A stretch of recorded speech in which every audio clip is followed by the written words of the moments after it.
Welcome, everyone. Thank you for joining. Thank you for filtering in for this third Community of Practice, Community Engagement Track session. Welcome back. I'm seeing a lot of familiar names and looking forward to seeing some of your faces in the breakouts. As we continue to be joined by new, I welcome you to fill out the poll that just now. Minutes, we'd love to hear to two questions. We have two questions today. Lots coming our way. So the first question is, are you familiar with social contact theory? And you're probably wondering, uh-oh, I'm hearing that I'm glitching. Christina, is my video frozen? Can you hear me? Maybe you can go off video. The audio is glitching a bit. Okay, I'll stay off video for a second. Is that better? Yes, that's better. Okay. Sorry about that. So we would love for you to fill out the poll that Christina popped in the chat, and we're asking two questions today. The first one is, are you familiar with social contact theory? And you are, there's no right or wrong answer for that one. It's sort of a little fun quiz for us as facilitators before we introduce the idea to this group. And then the second question, and I suspect that a lot of you will have a lot of feelings about that question. So we are continuing to be joined. The Poll Everywhere link is in the chat. Please feel free to follow that link as we wait for a few more people to join. Is my audio doing okay, Christina? It was going in and out a bit, but it sounds better now. Okay, all right. That is too bad.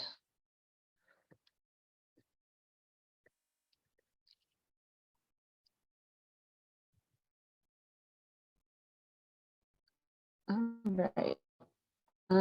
We have a good amount of participation, an asymptote of 49 participants. Very good.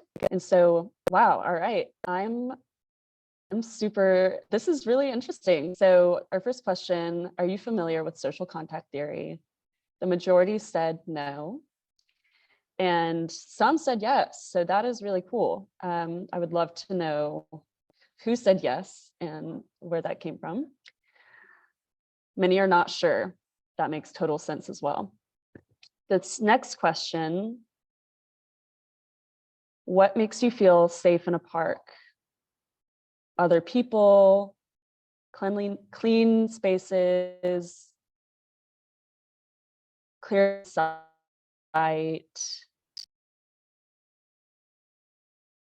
families, other people, openness, good maintenance, lots of activities and shade, having space and trails to walk on.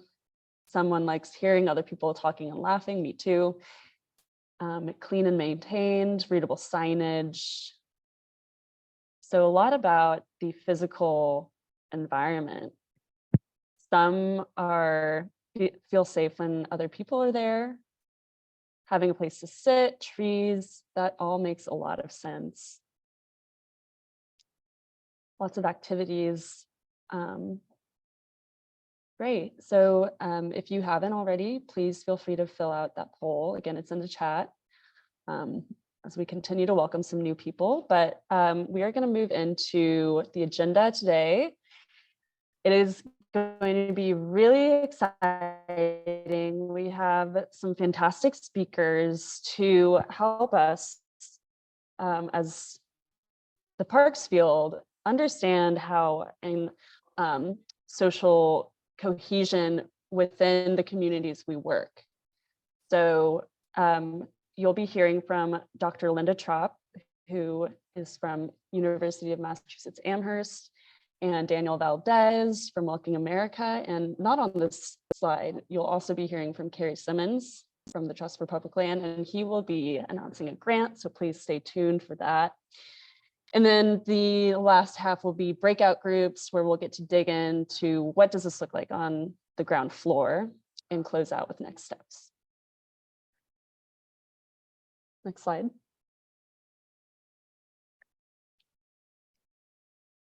Thank you.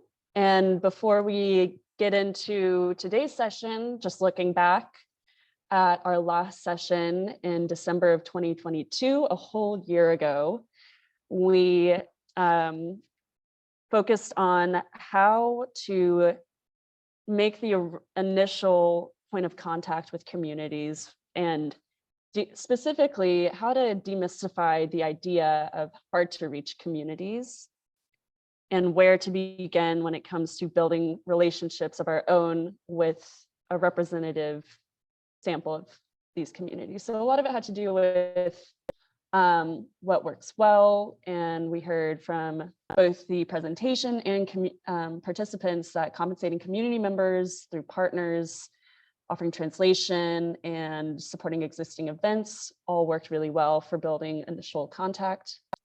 There's also many barriers, such as showing progress in maintaining momentum and continuing to reach the same people and breaking out of that. And then talking about what do we do with this data and feedback? And a lot of it ended up being about updating designs online and just maintaining that constant flow of communication. Moving forward, all right, I'm going to pass it off to Kerry. Kerry, hopefully your signal is a little bit better than mine. Yeah. Hi, everybody. Can you hear me okay? Hope you're having a good morning or good afternoon based on where you are. It's really great to be back with this group. As Geneva mentioned, I'm Kerry Simmons. I'm TPL's Director of Community Strategies. And today we're here to dive into the role of parks for outcomes like bringing people together, building empathy between groups across difference, and helping to mitigate like big national crises like polarization and oppression and loneliness. Next slide, please. So I'm going to warn you that we're going to start with some bad news, but I promise we're going to get to the good news at the end. So first, as I'm sure you're all aware, America is experiencing an unprecedented series of events. And today's discussion is really to talk about how parks can be part of a solution to those. First, the nation is deeply polarized, and it's polarized on political lines, economic, racial, and ethnic lines. And this matters to us because in polarized situations, we stop seeing people in competing groups as human beings, which sets the stage for all sorts of conflict. And, you know, when people are in increasingly polarized camps, they cease to respect each other. And when you cease to respect each other, it's harder to make compromises, political compromises, but also compromises around things like design and policy in local settings. And there's also evidence that a person's degree of polarization, like how polarized they're feeling and acting in their community, can influence really important personal behaviors. You know, what the kind of stuff that they buy, where they live, the sort of employees that they hire at their jobs. So when we better understand what's driving division, we're better able to take steps to reduce that division and bring people back together. Next slide. And beyond polarization, the other national crisis is around an increasingly frayed social fabric in America. Things like, you know, that levels of trust are 20% lower today than they were in the 1970s. And, you know, loneliness and social isolation appear to be rising at alarming levels. Even before the pandemic, more than half of people in America surveyed in 2019 reported feeling alone all of the time or most of the time. And, things like loneliness, they're not just unpleasant feelings, they're really bad for community level outcomes, and they're really bad for health. I read recently that the National Institute on Aging estimates that the health risks of isolation are equivalent to smoking 15 cigarettes a day, which really alarmed me. And it's something that's really easy to understand viscerally. Beyond that, social isolation and loneliness have also been estimated to shorten a person's lifespan by as many as 15 years. Next slide. And at the same time, our nation continues to struggle and to reckon with a long history of racism, of discrimination, and white supremacy. And not just the impacts of things like enslavement, but also these repeated cycles of vilification, of exclusion and oppression of immigrants, of poor people, of members of ethnic and religious, national and sexual minorities. And one of the reasons that we're talking about this as well today is that our park system is a concrete manifestation of this discrimination. TPL conducted original research a couple years ago that actually showed that across the 100 most populated US cities, parks that serve a majority people of color community are on average half as big and serve 5 times as many people as parks that serve majority white neighborhoods. So, this sort of history of discrimination and vilification also shows up in the sort of physical built infrastructure of our communities. Next slide. So here's where we get back to good news. Parks are part of the solution to these issues. Parks are places where everyone can draw on a positive experience they've had somewhere in public. And parks are one of the most neutral spaces that we have left. There aren't too many anti-park people. And because of that, parks offer this opportunity to serve as really effective and non-threatening places for people to bring who they are and share a gamut of perspectives and backgrounds. But we also know that parks alone, just like living by a park, doesn't immediately deliver this outcome. Those spaces have to be funded and designed and programmed strategically and in collaboration with community members. And when that happens, we know that parks can really become the kinds of natural containers for the kinds of regular community interactions and activities that connect neighbors, that combat loneliness, that build belonging, and catalyze people to sort of come together and make decisions cooperatively. Next slide. And we also know that high quality parks are especially powerful forms of social infrastructure. And we know that because they're attractive, they're accessible, they're free, and they're a primary draw for people to come and socialize and meet each other, sort of the primary activity. And there are a lot of studies recently that have found that green space access leads to positive indicators for the kinds of crises that we were talking about earlier. They're positively correlated to developing new relationships, increasing your social ties, reducing loneliness, creating opportunities for intergroup contact, and creating attachment to the place that you live.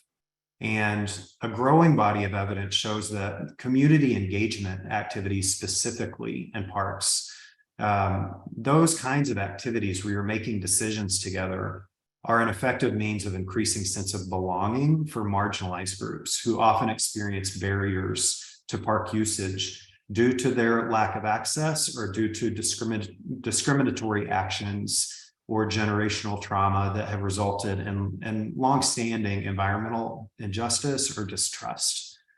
Next slide. So to tee up this conversation, we're really excited to have 2 amazing partners and friends to TPL who are going to share their expertise on building relationships, social contact, and building belonging in American communities. And the first of those, I'm really happy to welcome Dr. Linda Trop, who is a professor of social psychology in the Department of Psychological and Brain Sciences at UMass Amherst. For more than 2 decades, she studied how members of different groups experience contact with each other, how differences in status affect cross-group relations. Her work is wide-ranging and includes support for national organizations that are litigating things like racial integration, supporting initiatives that improve interracial relations in schools, and working with national NGOs to evaluate applied programs that are designed to reduce conflict. So, Linda, thank you so much for being here with us today, and take it away. Thank you so much for having me, Carrie. It's really my pleasure to be with all of you. And as I set up my slides, which I will start to do, let me just share my screen. I wanted to say, I was really struck by the poll that you completed at the very start of the session, asking what makes people feel safe in public parks or in public spaces, and that so many people responded that other people help them to feel safe.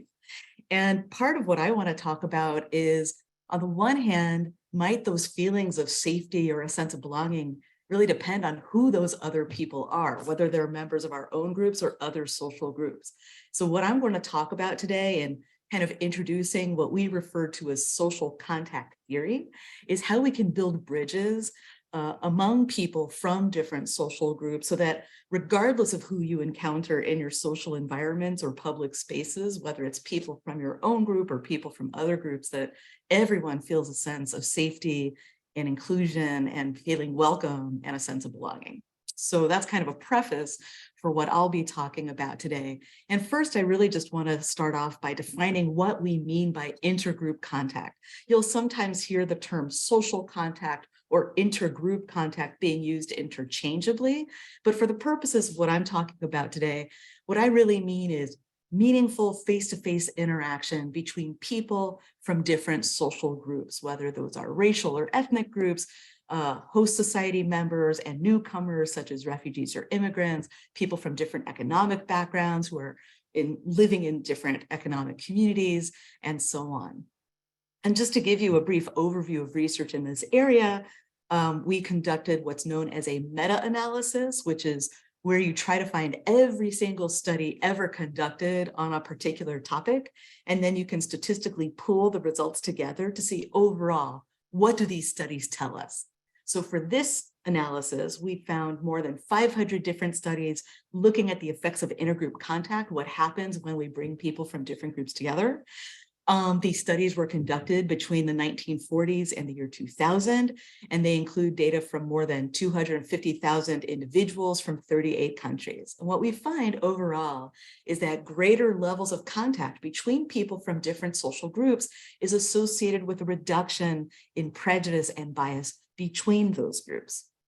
Now, when we talk about what that contact might look like, there's actually a variety of different strategies that we might use when we bring people from different groups together. Some of these might look more like intergroup dialogues, which often involve facilitated conversations between members of different groups and that are explicitly intended to focus on group differences, such as, let's talk about race among members of different racial groups, or we can talk about police brutality or racial profiling or whatever it happens to be when we bring those different racial groups together.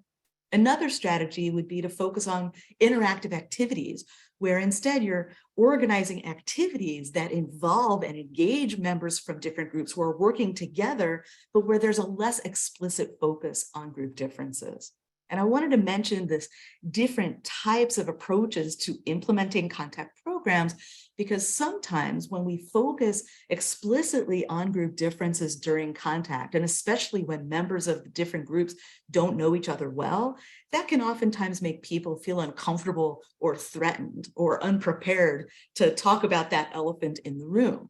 So sometimes it's useful to really think about how contact between groups and relations between groups can develop and grow and really change over time, such that when members of different groups first meet, especially if they don't know each other well at all, we might want to de-emphasize those group differences by having them engage in interactive activities so that they kind of get to know each other and build a sense of trust and rapport as they work together in those activities or in those work teams or volunteer teams.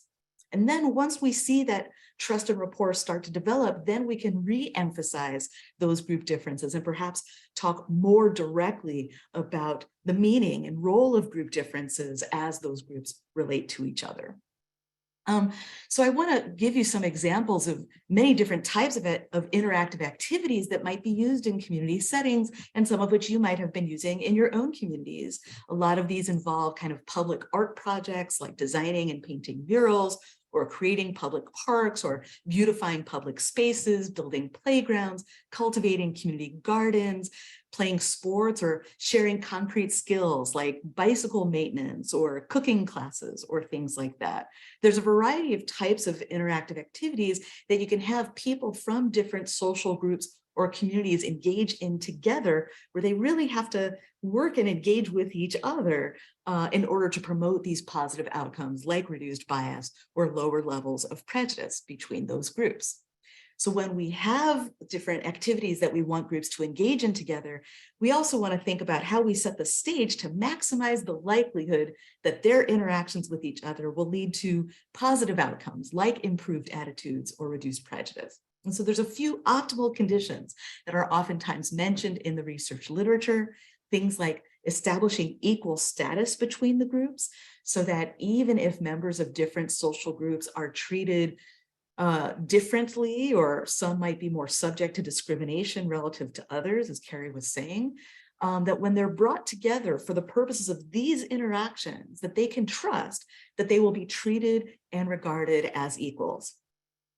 We also want to make sure that there's institutional support for this type of contact, such that the authorities of local institutions, the people who are implementing the program or facilitating the activities for members of different groups, that they're essentially disseminating the message that yes, you should interact together and you should do so as equals in ways that include and represent members of all the different communities in that space. And we also want to ensure cooperative interdependence, which is where members of the different groups really need to work together and rely on each other, engage with each other in order to achieve their shared goals, or in order to complete those activities that are at hand. And what research shows is that the more the activities are structured in line with these optimal conditions, the more likely we are to reduce prejudice and bias between groups.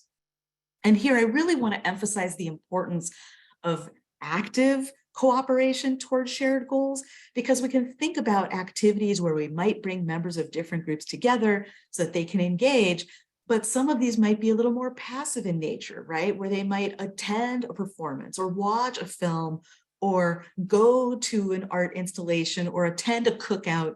But what we really want is for them to be actively engaging with each other. So we want to structure the contact so that members of the different groups have to engage with each other actively in participating in these interactive activities to achieve their goals by making music together, creating a film, developing an art installation, cooking together for that cookout, whatever the activities happen to be. I also want to stress that if we really want to be serious about changing people's views and attitudes and behaviors in relation to members of other groups, it's not enough for them to just interact with each other once, because usually that just means they'll go away thinking, oh, I had a nice time, but that's not necessarily going to be enough to really transform how they think and feel toward people who are different from them. Instead, if we really want to change those attitudes in more fundamental ways, contact between those different groups has to be repeated and sustained over time. And so I often liken it, as you can see in this image here, to exercise. That, when we think about exercising or staying in shape, we don't think, okay, I'm going to go to the gym once and then I'm done, right? I don't ever have to do sit-ups again. I'm good. No, we understand that exercise is something you have to continually invest in to reap the benefits, right? It's like building muscles. And contact experience is a lot that way. It might feel a little more challenging or strain our muscles a little bit at first, but we get stronger over time. We become more agile with greater practice. Similarly, it's like learning another language. When we start to learn a different language, we don't expect to be fluent automatically. We understand that we have to keep practicing that language in order to become more fluent. And contact is very much like this as well. It might feel a little awkward. We might not know exactly what words we want to say at first, but the more we do it, the more habitual and natural it becomes. And so I mentioned this also, not only because to really change attitudes, it requires more interactions over time, but so that we can think realistically about what types of outcomes we can achieve from contact between groups, depending on how many times members of different groups really engage with each other. So, if people, like here in the red column, if people from different groups engage once with each other, they might come away with the feeling like, oh, that wasn't so bad, or those people aren't as terrible as I thought, right? Maybe I might even begin to like them, or I might not feel quite as threatened by them. But you can think about how the more interactions they have with each other over the time, the more motivated they become to learn each other's names, remember each other's stories, recall information about each other. And that helps to build a deeper well or reservoir of trust and rapport that leads to greater liking, a greater sense of trust, and broader attitude changes than what can be observed through one interaction alone. Now, I know I've just given you kind of a brief 10-minute overview of all of these different themes from decades of research on intergroup contact, but if you want to learn more, there's this guide that Tricia Derone and I wrote called Cultivating Contact, which has been published by the Center for Inclusion and Belonging at the American Immigration Council and co-sponsored and co-authored with Welcoming America.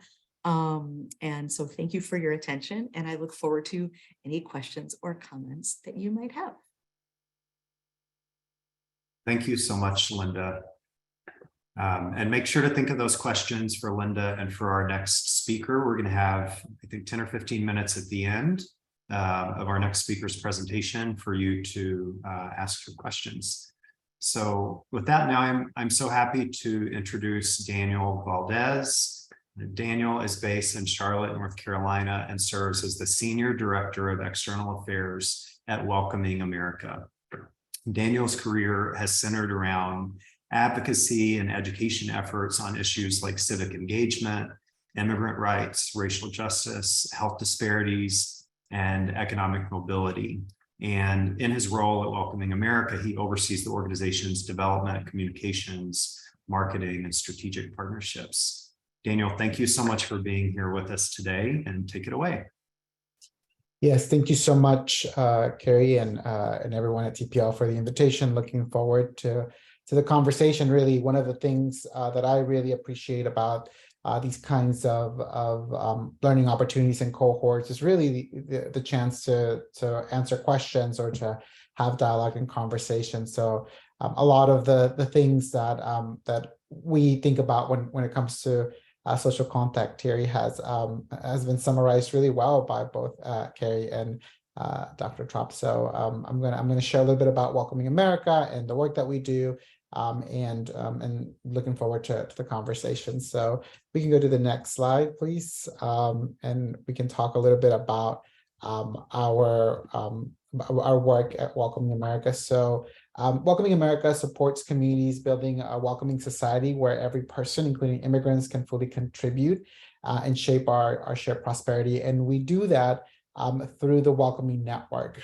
We work to help communities develop the roadmap they need to create welcoming policies and share new approaches to inclusion to create an environment where everyone can truly thrive. And so that's really our core of our work, is how do we help local communities really think about their journey around welcoming and belonging and helping them through that process. And so we do that through a number of programs. And I'll talk a little bit about our Welcoming Network. We can go to the next couple of slides, please. The Welcoming Network is a network that we host at Welcoming America that is geared towards nonprofit organizations and local governments here in the United States. And we have close to 300 members across the country. And these members include city and county governments. A lot of them are offices of immigrant affairs, offices of community affairs, Office of New Americans at the local level. And really helping them think through the ways in which city and county governments can really structure their welcoming work.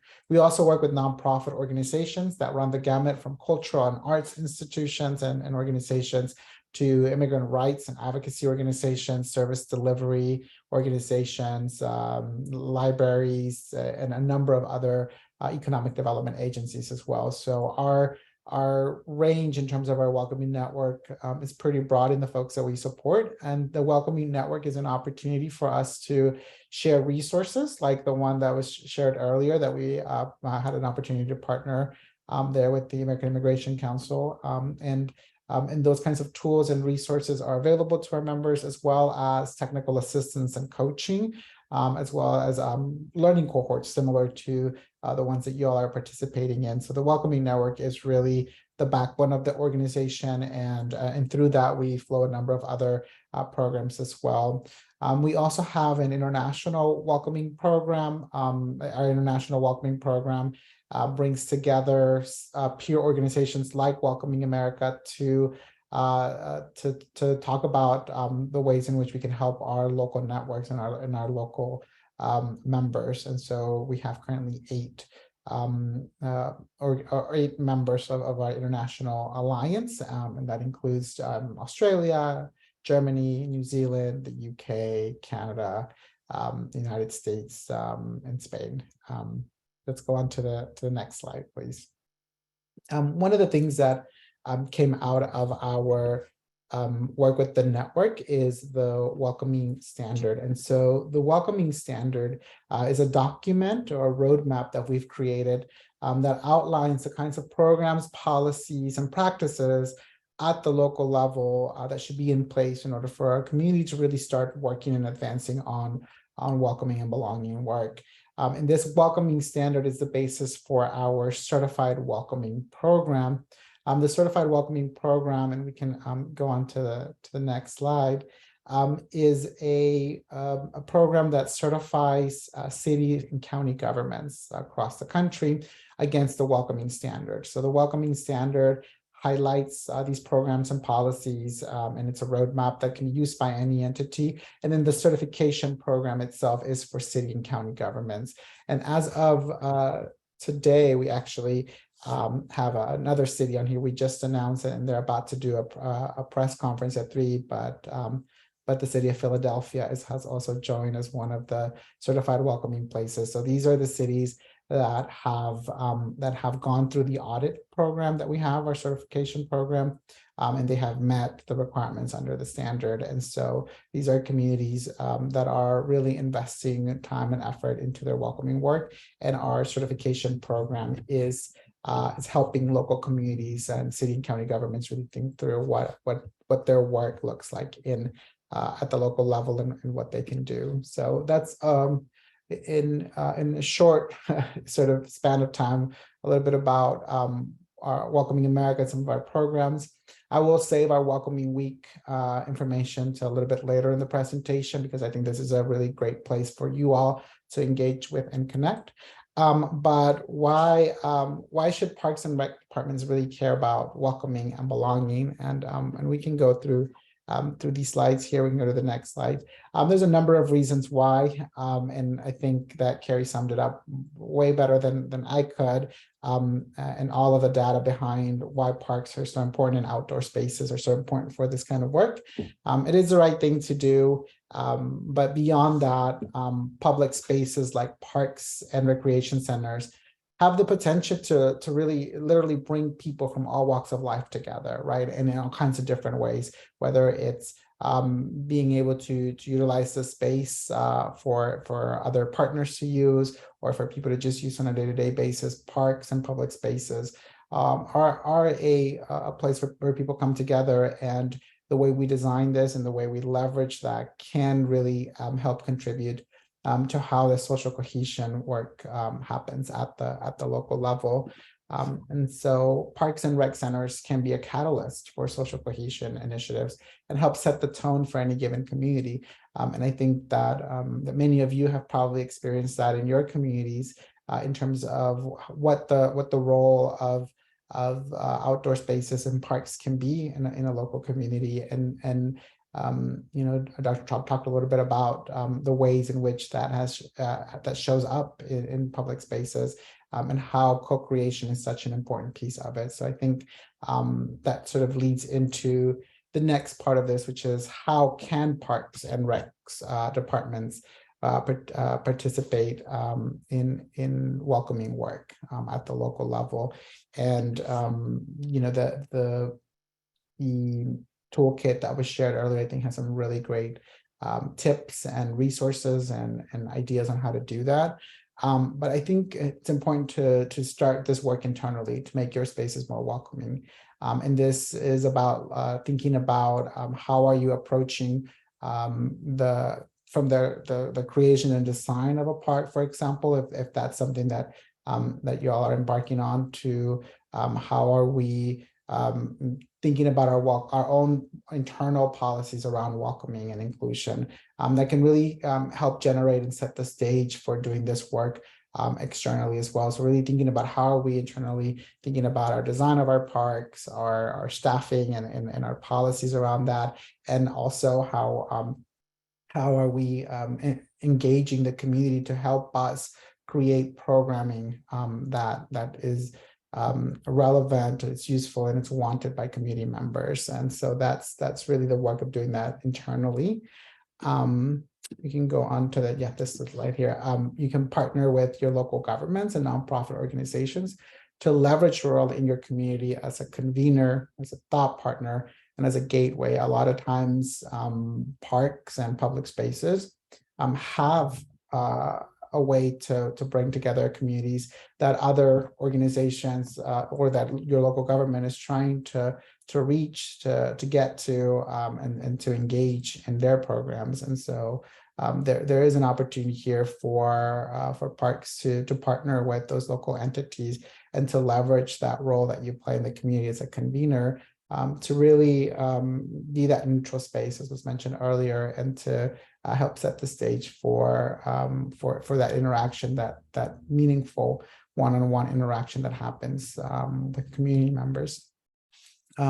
The last a couple of ones are more of like a plug for Welcoming America, but I think it's also an easy way for folks to really start thinking about how they can engage at this sort of macro level too. One is to participate in Welcoming Week. Welcoming Week is a campaign that Welcoming America hosts every year in September. And it is an opportunity for any entity, organization, group to host an event.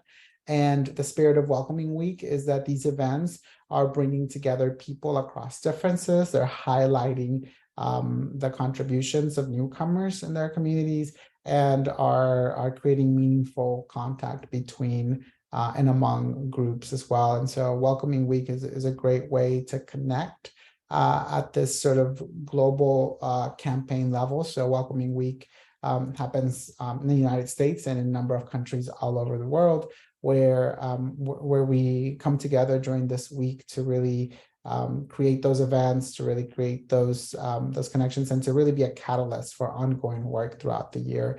And I'll share the dates at the end here for Welcoming Week. And then the last thing, I mentioned a little bit about our network and our certification program. So as you start doing this work, if you have partners, nonprofit organizations, or your local city government may benefit from the resources and the tools that Welcoming America has as part of their network and their certification program. It's another way that that you all can help be that introduction into this work for communities or for nonprofit organizations or local governments that have not started this or are interested in digging a little bit deeper into this work. I'd love to share a little bit of an example before I close out.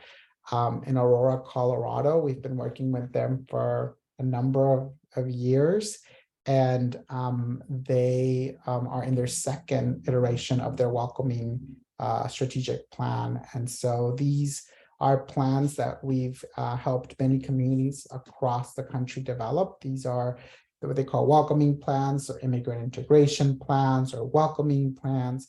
But really, it's a strategic plan that the local government really leads so that they can be responsive to the needs of newcomers. And in the case of Aurora in particular, they went out to different communities and gather input and feedback about what they wanted to see in their local community. And one of the things that came out of this, the first plan, they're on their second plan now, this 2020 to 2030 plan, but their first 10-year plan was something that came out of that was the need for more parks and more cultural and sports activities at the local level.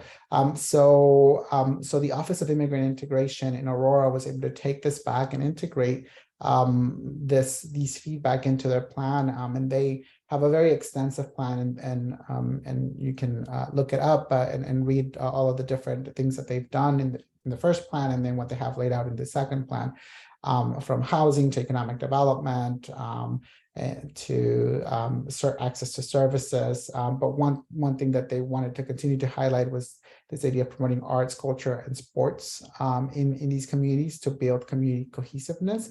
And I think communities like Aurora and many others recognize that this is an important part of this work.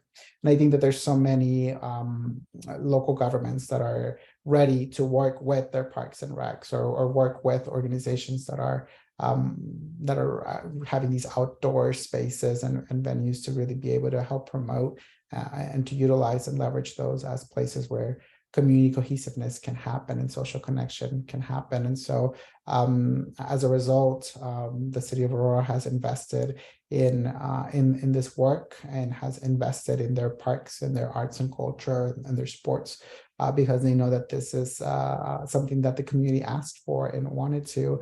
And this is an opportunity for many of you to really think about how to partner and work with your city and county governments around this work as well. The final thing that I'll talk a little bit about before thinking about resources is that just as we think about social cohesion at the individual level, how do we bring together individuals across differences to have that meaningful connection? In order for this to be successful and to really make inroads into those stats that were shared earlier in the presentation, this needs to certainly be happening in the individual level, but this also needs to expand into institutional level.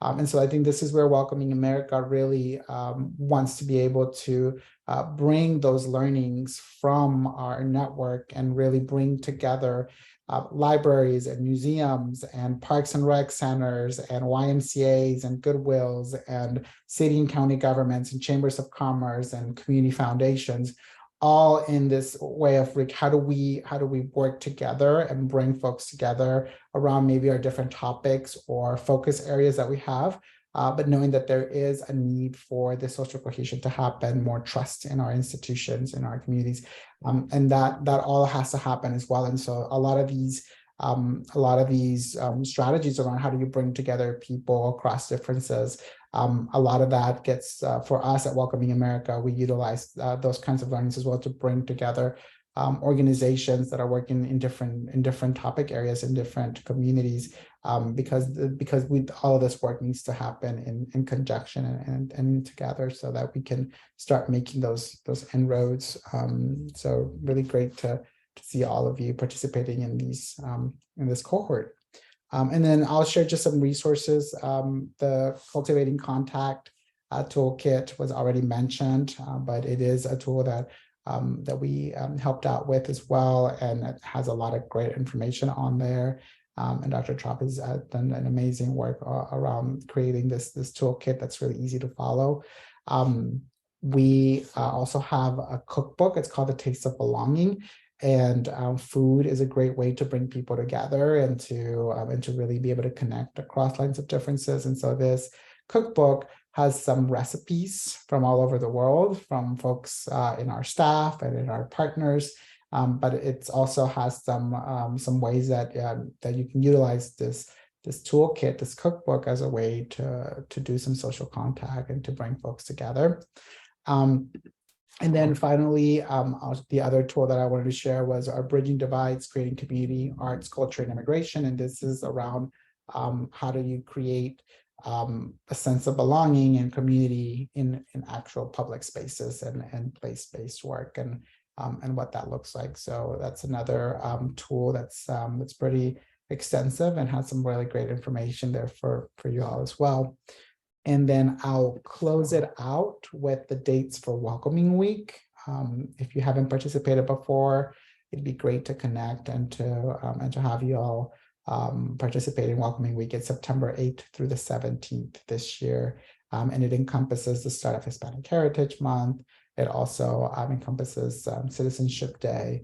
And it's just a great place to plug in, especially for folks that are starting this work for the first time. So that's it for me. I'm looking forward to the discussion and the questions. Thank you. Thank you so much, Daniel. And thanks again, Linda, for your presentations. It's always inspiring to hear about your work. So now we're going to get to the fun part where we get to answer some of your questions in real time. So first, we got a really interesting question from Sherry in Scranton. That's one that I also have experienced in my work. How does this all relate over Zoom? You know, when we can't be, you know, around a table making a decision together as often as we used to be. How does sort of the digital platform play into this? So I don't know if either of you want to jump on that, or if you have some tips for us. If I may, I'll go ahead. And first, I also just want to introduce Trisha, who has just popped up on the screen, my co-author on the contact guide. So glad she's here with us.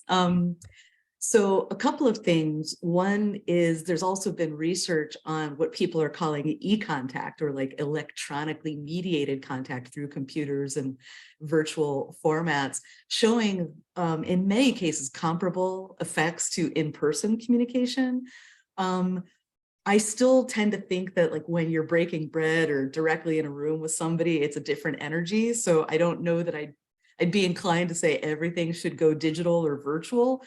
But when you think about times that you've talked either like with family or with friends during the pandemic, where you still feel that closeness coming through cyberspace, even though you're not in the same space, where that like deep-hearted belly laughter still comes up, like it's still possible to create and nurture those types of deep connection. What I think is particularly important, though, in a virtual environment is to have icebreakers, more like personalizing questions, like kind of what you started with in this whole workshop today. Maybe things like, you know, what smells or images remind you of home, things that make people smile, that offer a sense of warmth. So those types of things help to cultivate that sense of closeness across a digital divide. But that's all I have to say. I'd love to hear if Daniel, Trisha, Carrie, or others have thoughts. I would definitely agree. I think what's been useful for us in terms of this digital piece is being able to expand the folks that you can bring into this conversation. The digital space allows you to do that. And so I think that, of course, I agree with everything that Linda mentioned. But I think in terms of thinking about some of the advantages that we've seen from things like Zoom is that you're able to tap it into a larger geographic or network of folks that you can bring in. And that allows, I think, for some more creative ways to do it. But I do agree that nothing replaces that one-on-one in-person contact, and to the extent that we can do that. And I think some folks are beginning to try to find a really good place of like having a set number of activities that they do in person, and then being able to transition some of these into virtual. I think it's easier once people get to know each other if they're joined virtual, and vice versa too. You can start virtual, and then really I think the in-person activities become that much deeper, and usually you're able to people feel like they already know someone even if they've only met them virtually. So I think there's space for both, and there's pros and cons, of course, to all of that. But at the end, I think being able to create that in-person connection is always just replaceable. Thanks, Daniel. And it relates to the question that we got from Olivia in Columbus. And she shares that something that I also experienced, you know, our park and rec facilities, a lot of times we have traditions there, and it's actually like a very in-group gathering place. Like maybe your tradition is you have a family reunion, and it's not really about meeting new people. So for those kinds of spaces, what are the tips and tricks to actually leverage them specifically to bring people out of their comfort zone and meet new people? So that sounds to me sort of like day one, tip number one, like what do you do to create that contact right at the beginning? Any ideas? I'll start and then defer to Trisha for a little bit, if I may. So I think intentionality is really important, because if left to our own devices, we will just default to what is most comfortable and familiar. We won't reach across lines of difference. We'll stick with our own. It's the same thing. Like if you go to a cookout, you don't mix it up and sit with people you don't know. You sit with people you do know, right? So when people sign up for community events, they often think about it in terms of doing it with members of their family or signing up with a group of friends and doing the activity together. And I think what we need to do as people facilitating and programming these activities is to be intentional and like, you know, give people, you know, tickets or like randomize where they end up. And actually the Southern Poverty Law Center for a long time has offered this program they call Mix It Up, where they have lots of schools where they recruit, you know, classrooms of kids to say like, okay, instead of sitting at your regular lunch table today, you're going to mix it up and sit at a different lunch table. And it helps to encourage engagement with other kids that they don't know in the school and break down some of those barriers. But Trisha, I'd love if you could fill in a little bit along those lines. No, I think what you said, Linda, is very on point. I think that requiring people to work together, with the organizations that I've worked with, they've always assumed that if people are in the same space that they will be reaching across lines, but have found that that's not necessarily the case. And so really needing to like assign people to teams and then give them like, you know, prompts and things for them to talk about, give them activities to do together to just like increase that sense of comfort so that they can take it from there. So yeah, that's what I'd add. Thank you. Thank you for both of those. I think one more question that came in that I think would be an interesting one to hear your perspective is, how do you know you're being successful in this work when you're trying this out for the first time? And to your point, Linda, about, you know, you have to be intentional to make these outcomes happen. When you're trying to make them happen, how do you know if it's working? And that would be a question for all of you. I have thoughts, if that's Go. okay. Yeah.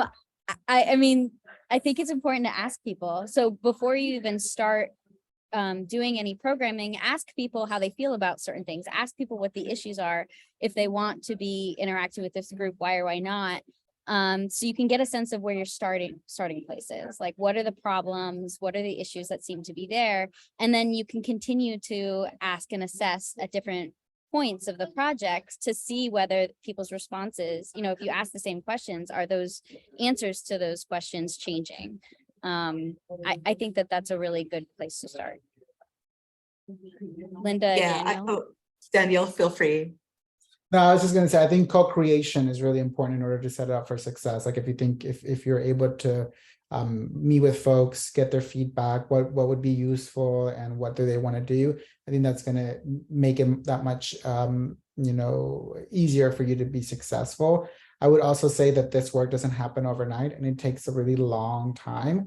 And so being very clear with yourself in terms of your goals and what you're trying to accomplish. And success may look like just actually hosting the event or just doing that. Like that might be success that first year. And then it starts building up. And we see this a lot with city governments and local communities. How do we know that a community is successful in their welcoming or belonging work? And there's a different path for different communities, and it takes a really long time in some cases, and you do 2 steps forward and 1 step back and so forth. And so it's very iterative and it doesn't end. It continues to happen all the time. And I think that's what I sort of will say. Oh, thank you, Daniel, and thank you to our speakers. I hope you'll join me in the virtual round of applause. I really appreciate your time with us. And if you have more questions, please continue to put them in the chat, and we'll try to get to those questions as we move along in the chat. Before we move to breakout rooms, we're really excited that actually in partnership with Daniel and Linda and Trisha that TPL is launching a new program this month that aims to really support the kinds of outcomes that we've been talking about today. The program is called On Common Ground, and this is a 1.5-year long program that is focused on 3 primary goals around continuing to build and share the evidence base that helps people understand the connection between things like parks and park programs and outcomes like bridge building, empathy building, mutual understanding and contact, and creates a space for the organization TPL to create resources and educational opportunities to help share information with park practitioners and community advocates to start putting this into practice in their own communities. And then to take what we all learn together, what's working, what are the common challenges, and to use that kind of very local information that either is enabling these outcomes or standing in the way to advocate for policies and funding that really make this more common and easier in park funding programs, park planning programs, and even things like education and training. If you could go to the next slide. So we're really excited in particular that part of our On Common Ground program includes grant opportunities for partners, and that we're kicking this off with a grant that is just available to members of this community of practice group. So we're going to be sharing more information about this in an email after our community of practice session closes today. But just to give you a little preview, we're offering grants of $15,000 to $25,000 that would support the kinds of park-based programs and activities that you heard about today from Linda and Daniel and me that spur this kind of social connection.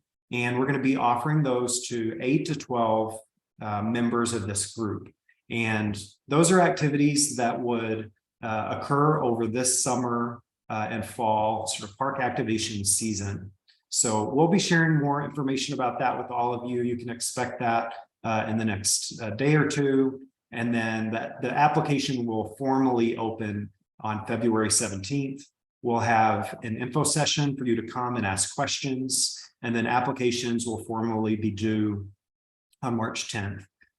We'll announce the awards later in March. And then awardees of these grant programs will also be brought together for Welcoming America's Welcoming Interactive Conference in San Jose in late April. So we would really encourage you, if you plan to apply, to go ahead and put those dates on your calendar, because it'll be a requirement for the grant application that we all get together and spend some time sort of brainstorming and supporting each other's ideas and plans for how we want to use and sort of test out some ideas to put this social contact expertise into action in your local park departments.